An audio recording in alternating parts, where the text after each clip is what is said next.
लो बच्चों, let's see the question.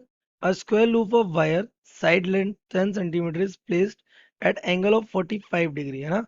ये कैसे? Angle of 45 degree with the magnetic field that changes uniformly from 0.1 Tesla to 0.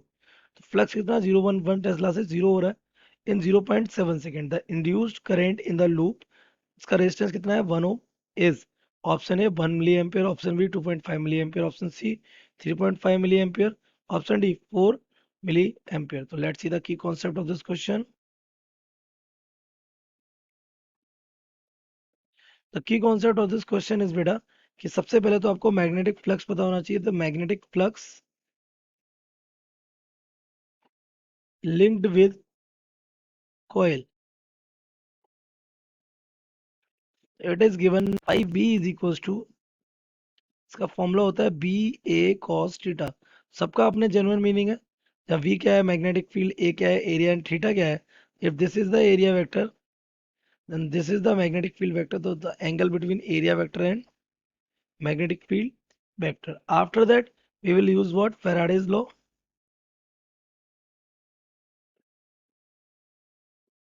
है ना? Faraday law ने क्या बताया था? Induced EMF. क्या बताया था?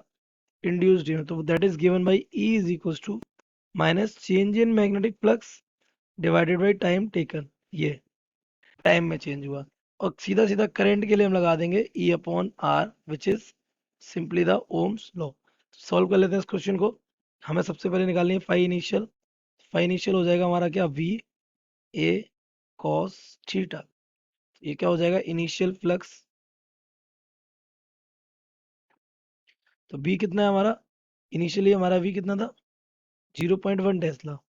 इट इज 0.1 इंटू एरिया कितना हो जाएगा? स्क्वायर का एरिया होता है साइड स्क्वायर. साइड कितनी है? 10 सेंटीमीटर मीन्स 0.1 का होल स्क्वायर मीटर में. और ये हमारा हो जाएगा कॉस कितना डिग्री? 45 डिग्री. तो फाइव इनिशियल हमारा यहाँ से हो जाएगा बेटा. This is 10 to the power -1 और ये -2 यानी -3. 1/√2 10 to the power -3 of waiver.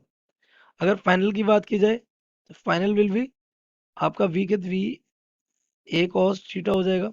और वी फाइनली कितना हो रहा है? 0. तो 5 भी इक्वल हमारा हो जाएगा 5 फाइनल हो जाएगा हमारा 0. तो अगर हम फैराडे लॉ से ईएमएफ निकालें, EMF induced, that will be E is equals to 5 final minus 5 initial upon time taken. तो 5 फाइनल कितना हो गया? 0. इनिशियल कितना था? 1/√2 into 10 to the power -3 and divided by 0 point कितना था? It was 0.7, 0.7 second.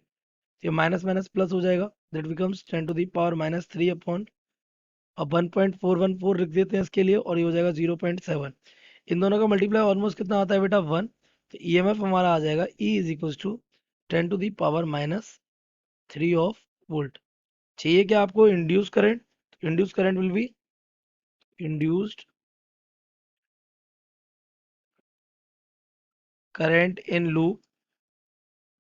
That will be what? I is equal to E upon, I आ जाएगा हमारा E कितना है? 10 to the power -3 upon R कितना है? 1 एम्पियर. और I is equal to 1 milli ampere. तो अगर आपने ऑप्शंस को मैच करें तो 1 milli ampere, option A is correct. So we can see the correct option